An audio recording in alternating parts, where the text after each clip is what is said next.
মহান মে দিবস।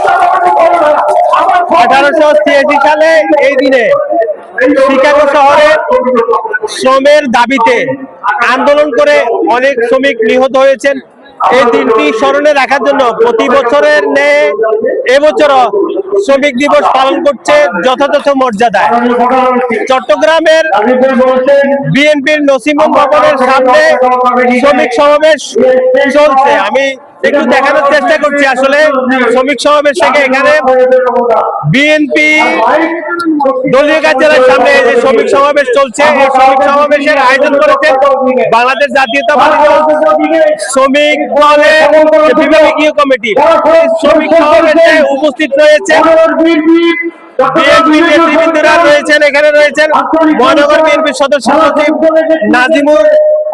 নাজিমুদ্দিন রয়েছেন এবং শ্রমিক দলের নাজিমুর রহমান রয়েছেন,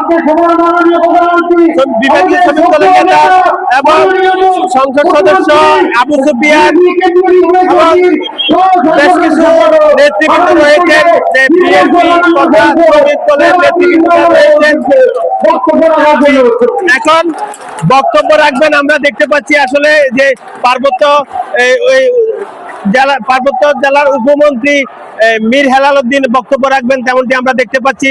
তবে এই ছিল আমার কাছে চট্টগ্রামের যে বিএনপির যে দলীয় কার্যালয় রয়েছেন, দলীয় কার্যালয়ের সামনে শ্রমিক সমাবেশ থেকে সর্বশেষ।